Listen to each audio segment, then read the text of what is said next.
नमस्कार, स्वागत है आप सभी का हमारी खास पेशकश खबर हटकर में। आपके साथ मैं हूं पराक्रम सिंह शेखावत। खबरों की भागदौड़ में कुछ ऐसी दिलचस्प, समाज को आईना दिखाने वाली और हम सबका मनोबल बढ़ाने वाली खबरें अक्सर छूट जाती हैं, इसीलिए हम ये खास कार्यक्रम आपके लिए लेकर आए हैं। तो चलिए तैयार हो जाइए अगले आधे घंटे तक लीक से हटकर कुछ ऐसी ही खबरें देखने के लिए। शुरुआत करते हैं सुर्खियों के साथ।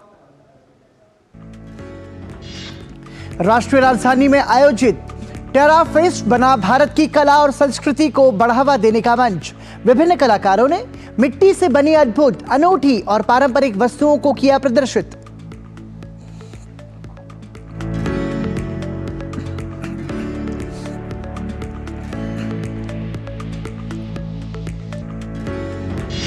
दिल्ली मेट्रो रेल कॉरपोरेशन ने देश का पहला वर्चुअल शॉपिंग ऐप मोमेंटम 2.0 किया लॉन्च। ई कॉमर्स सुविधाओं के साथ यात्रियों के लिए दिल्ली मेट्रो में ट्रैवल करना हुआ आसान।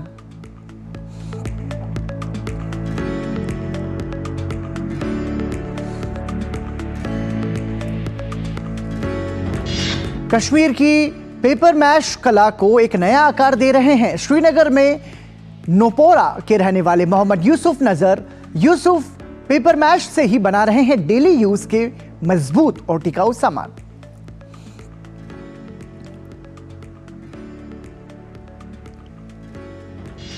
जर्मनी की राजधानी बर्लिन में करीब 1.5 दशक की मेहनत के बाद हिंदू मंदिर का निर्माण पूरा होने के करीब। श्री गणेश मंदिर जर्मनी में होगा सबसे बड़ा हिंदू मंदिर।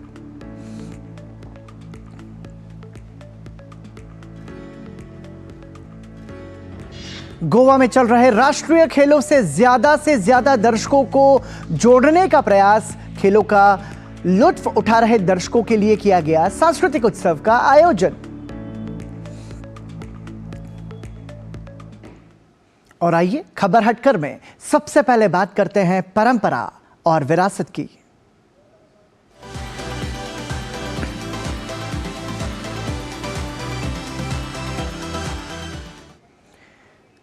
राजधानी दिल्ली के त्रिवेणी कला संगम में चल रहे टेरा फेस्ट ने एक बार फिर साबित किया कि कलाकार अपनी मेहनत से मिट्टी को भी सोना बना सकते हैं।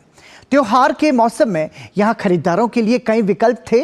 साथ ही टेरा फेस्ट मंच बना भारत की कला और संस्कृति को बढ़ावा देने का सबसे बड़ा मंच। यहां 10 राज्यों के मृदा कलाकार और कारीगर अपना काम लेकर आए। देखिए हमारी संवाददाता रजनी सेन की ये रिपोर्ट। त्रिवेणी कला संगम में आयोजित हुए टेरा फेस्ट 2023 में भारत के 10 राज्यों के मृदा कलाकारों की टेराकोटा कलाकृतियां सामने आई। दीपावली की आहट के बीच मिट्टी के दिए, लैंप्स, खिलौने, मूर्तियां और बर्तन तो इस टेरा फेस्ट का आकर्षण थे ही, लेकिन कुछ हटकर कलाकृतियों ने भी बताया कि हमारी मृदा कला परंपरा कितनी गहरी और अनोखी है। यह आजमगढ़ के कलाकार शिवरतन हैं, जो टेराकोटा का मिनिएचर आर्ट अपने साथ लेकर आए हैं, जो इन्होंने बड़े चाक पर ही बनाए।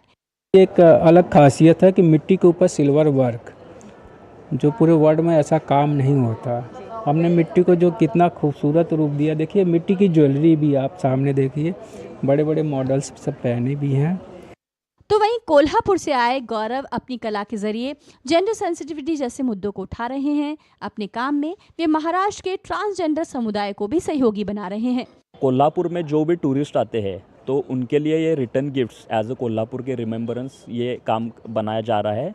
तो ये एक्चुअली जो फ्रिज मैग्नेट है या फिर कबर्ड मैग्नेट बोल सकते हैं इसको, तो ये ट्रांसजेंडर्स लोगों को ये ट्रेनिंग देके उनसे ये प्रोडक्शन करवाने की हमारी कोशिश चल रही है। खरीदारों को भी इस टेरा फेस्ट में अपनी पसंद का सामान मिल रहा है, जिससे उनके त्योहार की रौनक भी बढ़ रही है। मैंने पूरी दिवाली की शॉपिंग करी है, जिसमें दिए हैं, वास है, दही हांडी जो बहुत इनका नेचुरल क्ले का बना है वो लिया है। इस टेरा फेस्ट में सभी उत्पाद इको फ्रेंडली हैं और प्रधानमंत्री के उस मंतव्य पर भी ये टेरा फेस्ट खरा उतरता दिखा, जो हर मंच से छोटे कारीगरों और कलाकारों को प्रोत्साहन देने की अपील करते हैं।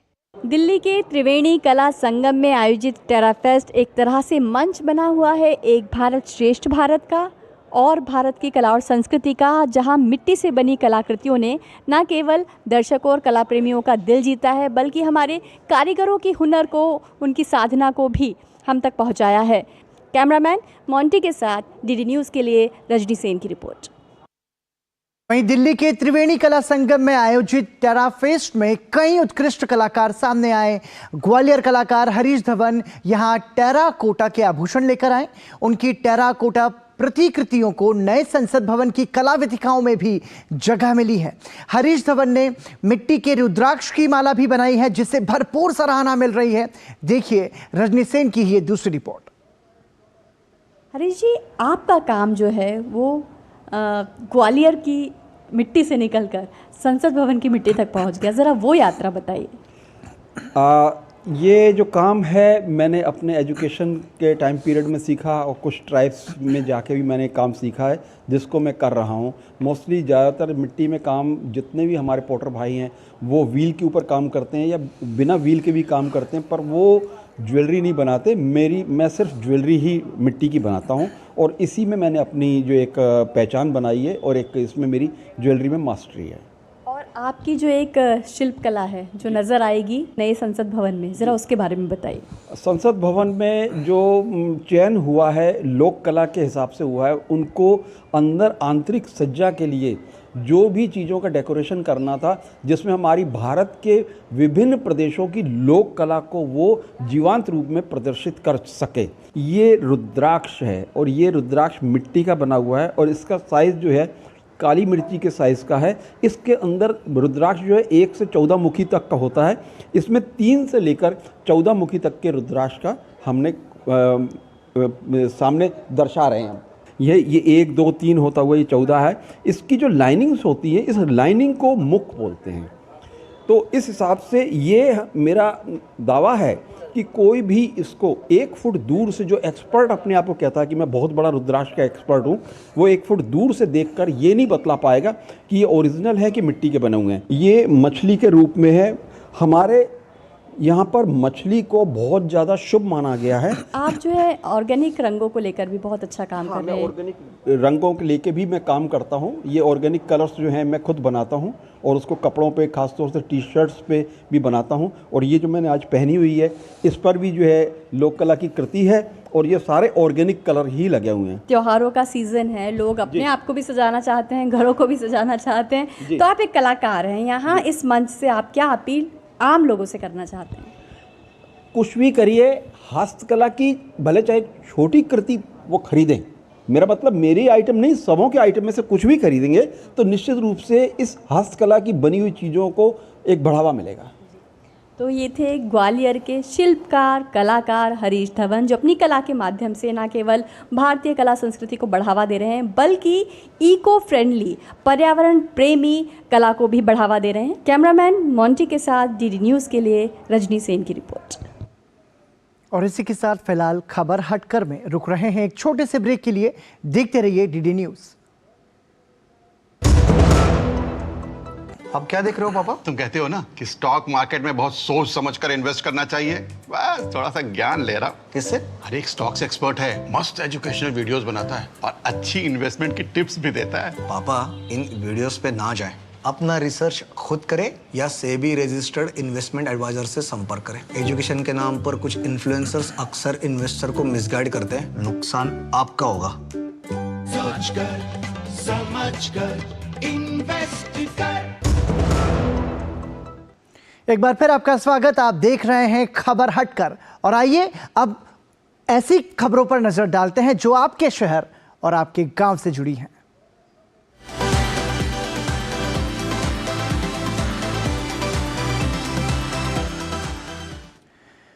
दिल्ली मेट्रो में ट्रेवल करने वाले यात्रियों के लिए अच्छी खबर है। दिल्ली मेट्रो रेल कॉरपोरेशन ने देश का पहला virtual shopping app momentum 2.0 launch किया है। इसका उद्देश्य ई कॉमर्स सुविधाओं से सक्षम यात्रियों के लिए दिल्ली मेट्रो में ट्रैवल करना आसान बनाना है। देखते हैं ओपी यादव की एक खास रिपोर्ट।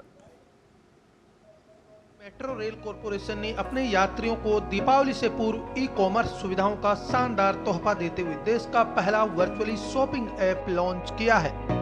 डीएमआरसी के प्रबंध निदेशक डॉक्टर विकास कुमार ने कहा कि मोमेंटम 2.0 मेट्रो के लिए भारत का पहला वर्चुअली शॉपिंग ऐप है, जिसमें दिल्ली मेट्रो के कार्ड के तत्काल रिचार्ज और अन्य उपयोगिता सेवाओं के लिए स्मार्ट भुगतान जैसी तमाम सुविधाएं मौजूद है। यह app QR ticketing, main line और airport line, e shopping digital locker, smart utility payment और लास्ट माइल कनेक्टिविटी जैसी कई सुविधाएं मुहैया करवाएगा।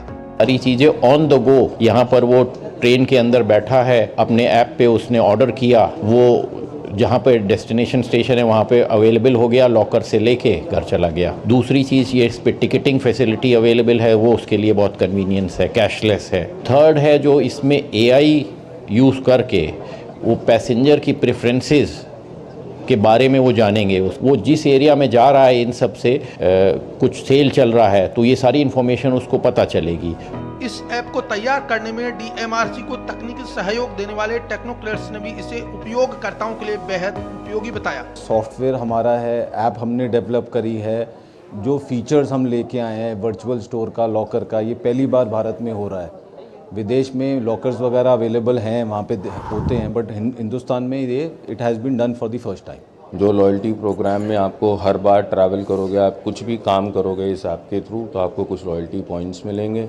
उन लॉयल्टी पॉइंट्स का आप दोबारा इस्तेमाल कर सकते हैं, चाहे वो पेमेंट के लिए हो, चाहे वो कुछ सामान खरीदने के लिए हो, वो सब की हम इसमें सुविधा देंगे।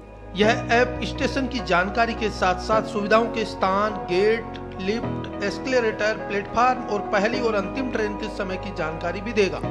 सटीक समय पर यात्रियों के लिए बाइक कैब भी इसके जरिए की जा सकती है। अगर आप कहीं फूड आउटलेट या एटीएम की तलाश में हैं तो ऐप से उसका भी पता लगाया जा सकता है।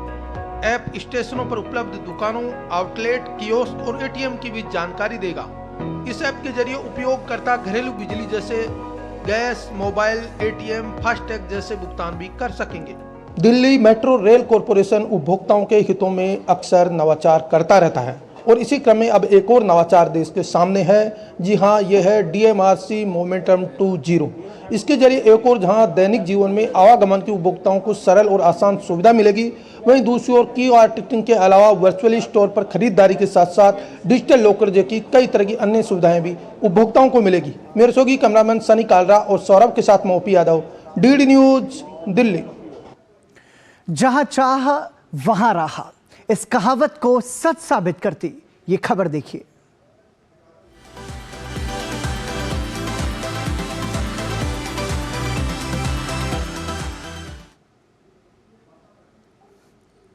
और जम्मू कश्मीर के नौपोरा श्रीनगर के निवासी मोहम्मद यूसुफ नज़र से मिलिए, जो कश्मीर की पेपर मैश कला को एक नया आकार दे रहे हैं। बचपन से ही इस कला से जुड़े रहे आज मोहम्मद यूसुफ नज़र पेपर मैश से ही फर्नीचर भी बना रहे हैं, जो मजबूत और टिकाऊ है और इसे आसानी से हमारे घरों में इस्तेमाल किया जा सकता है। मोहम्मद यूसुफ नजर कश्मीर की पेपर मैश कला को एक नया आकार दे रहे हैं। मोहम्मद यूसुफ नजर ने सदियों पुरानी यह कला अपने पूर्वजों से सीखी है। ये कला आज कठिन दौर में है क्योंकि आज की पीढ़ी इस कला को लेकर बहुत उत्साहित नहीं है। व्यवसाय से जुड़े परिवारों के युवा इस विरासत को आगे बढ़ाने में रुचि नहीं रखते हैं, लेकिन मोहम्मद यूसुफ नजर के साथ ऐसा नहीं है, क्योंकि मोहम्मद यूसुफ नजर हमेशा इस कला में कुछ अलग करना चाहते थे। हालांकि इस कला के साथ आगे बढ़ना यूसुफ के लिए भी इतना आसान नहीं था, लेकिन उन्होंने इस कला को एक नया रूप देने का फैसला किया ताकि ज़्यादा से ज़्यादा युवा इससे जुड़ें। मैंने इसमें एक एक्सपेरिमेंट किए। हमने सोचा इसमें तो नया आ नहीं रहे इस काम में, तो कुछ नया करना पड़ेगा।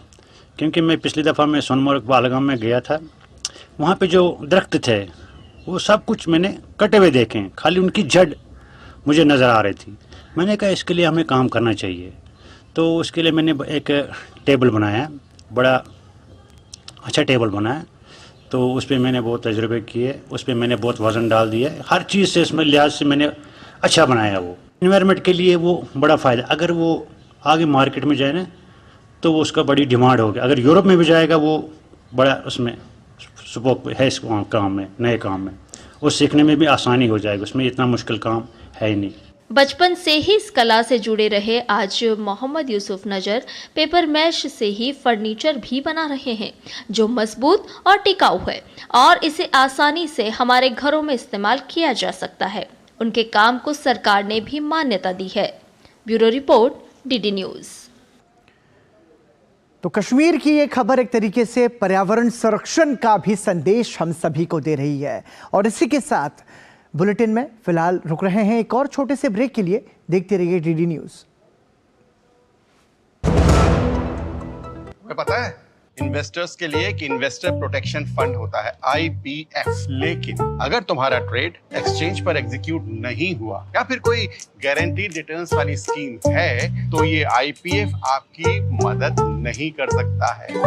और अगर आपका ब्रोकर ही डिफॉल्टर बन जाए तो फिर IPF आपको कॉम्पेंसेशन दिला सकता है। कहाँ से सीखा? NSE की साइट पर। सोच कर समझ कर इन्वेस्ट कर। एक बार फिर आपका स्वागत और खबर हटकर में आइए अब बात करते हैं 7 समंदर पार दुनिया की।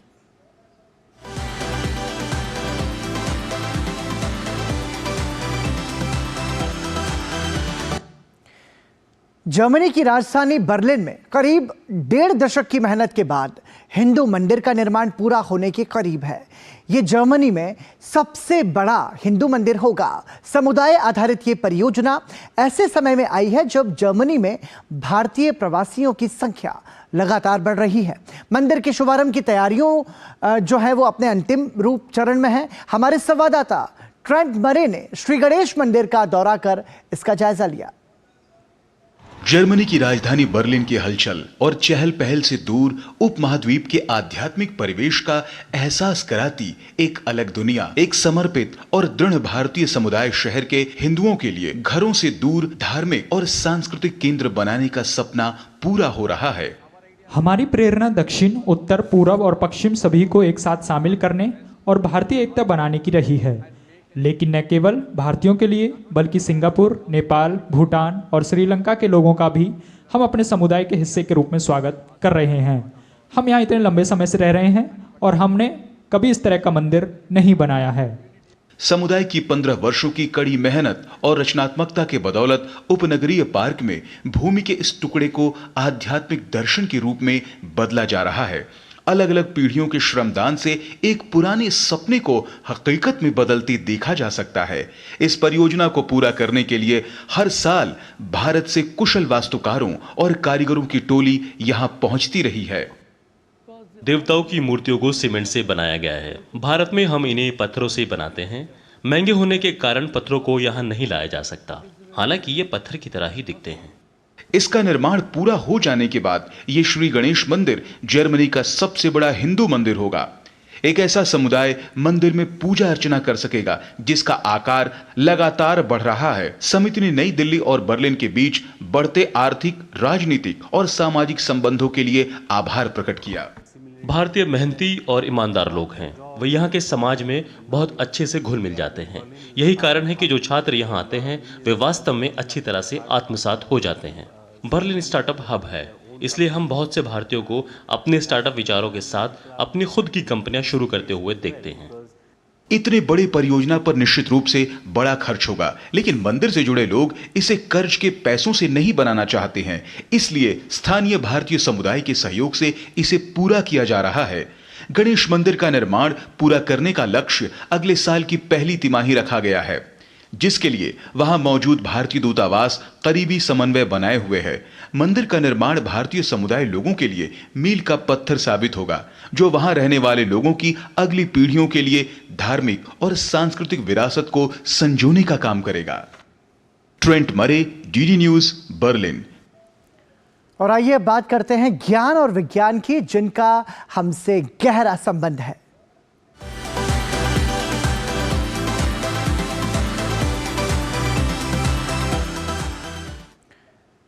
चांद हमेशा से ही एक रहस्य का विषय रहा है। चांद कितना पुराना है, इस पर हमेशा से बहस हो रही है। सन 1970 के दशक में अमेरिका ने चांद पर अपना मानव मिशन अपोलो 17 को रवाना किया था। इस मिशन पर गए अंतरिक्ष यात्रियों ने चांद की सतह से धूल इकट्ठा की थी। इस धूल से पता चला कि चंद्रमा पहले की तुलना में 40 मिलियन वर्ष पुराना है। लेकिन अब एक नए विश्लेषण से चांद की उम्र को लेकर एक अहम बात कही गई है। इसके मुताबिक जो दावा पहले किया गया था, चांद की उम्र उससे कहीं ज्यादा है। साल 1972 में अपोलो 17 मिशन के दौरान, यानी आखिरी बार जब लोग चंद्रमा पर चले थे, उस वक्त अमेरिकी अंतरिक्ष यात्री हैरिसन स्मिथ और यूजीन सेरनन ने लगभग 243 पाउंड यानी 110.4 किलोग्राम मिट्टी और रॉक के कुछ सैंपल जमा किए, जिन्हें आगे के अध्ययन के लिए पृथ्वी पर लाया गया। एक लंबे समय के बाद स्मिथ ने जमा किए गए मोटे दाने जैसे दिखने वाले रॉक के टुकड़े के अंदर पाए जाने वाले खनिज जिक्रोन के क्रिस्टल वैज्ञानिकों को चंद्रमा के गठन और पृथ्वी के खगोलीय साथी की सटीक उम्र के बारे में गहरी समझ दे रहे हैं।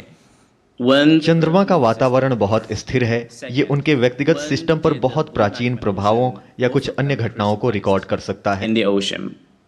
वैज्ञानिकों ने क्रिस्टल के विश्लेषण के आधार पर बताया है कि चंद्रमा पहले लगाए गए अनुमान की तुलना में लगभग 40 मिलियन साल पुराना है, यानी चंद्रमा 4.46 बिलियन सालों से ज़्यादा पहले और सौर मंडल के बनने के 110 मिलियन सालों के अंदर बना था।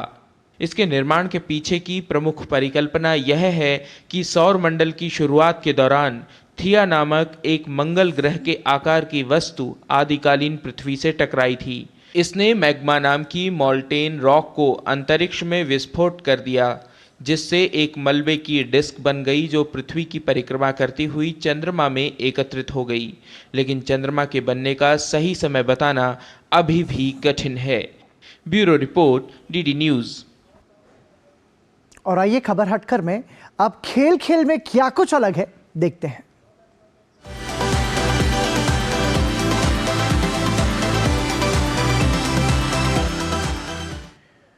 गोवा में चल रहे राष्ट्रीय खेलों से ज्यादा दर्शकों को जोड़ने का हर संभव प्रयास किया जा रहा है। दर्शक खेलों का लुत्फ तो उठा ही रहे हैं, वहीं उनके मनोरंजन के लिए सांस्कृतिक उत्सव का भी आयोजन किया गया।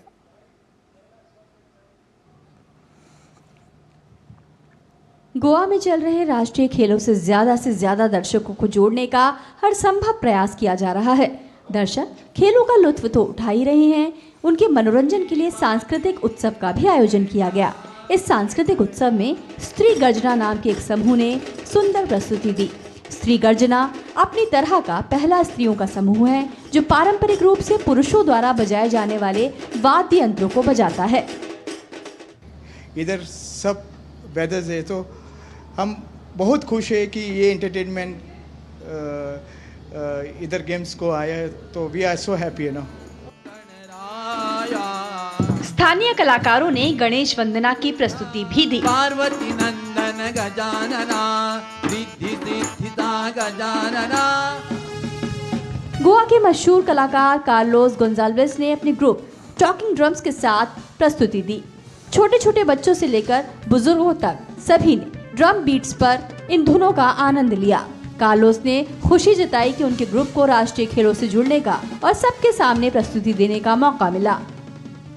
हमारा जो ये ढोल ताशा हम लोग ने बजाया है वो हमारा गोवन कल्चर है। एवरी मार्च मंथ में हम लोग एक गोवा का जो कल्चर है सेलिब्रेट करते हैं ढोल ताशा शिग्मोत्सव करके, और हम लोग ये करके दिन रात प्रैक्टिस करके यहाँ आए हैं। शिग्मोत्सव में ये आदमी लोग बजाते हैं, लेकिन हम लोगों ने फर्स्ट टाइम गोवा का फर्स्ट है हमारा ढोल ताशा का, और हमने बहुत मेहनत करके ये नाम कमाया है हमारा। 2 बार दिल्ली गए हैं और गोवा में जब ये ऐसा प्रोग्राम होता है तब हमको इनविटेशन देता है। राष्ट्रीय खेल दर्शकों को एक संपूर्ण अनुभव दे रहे हैं। दर्शक विभिन्न खेलों को देखने का लुत्फ तो उठा ही रहे हैं, साथ ही सांस्कृतिक संध्या के माध्यम से उन्हें गोवा की संस्कृति को जानने का मौका भी मिल रहा है। गोवा से डीडी न्यूज़ के लिए सुचित्रा की रिपोर्ट।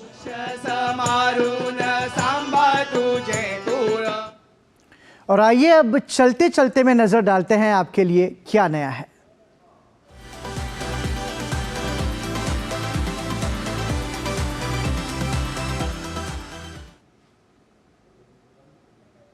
और खबर हटकर में अभी के लिए तो इतना ही, लेकिन जैसा कि हमने बताया कि चलते चलते में जाने से पहले आपको छोड़े जाते हैं हिमाचल प्रदेश की पारंपरिक संस्कृति की झलकियों के साथ, जहां शिमला में पहाड़ी दिवस के अवसर पर पर्यटक राज्य की लोक संस्कृति से रूबरू हुए हम सभी।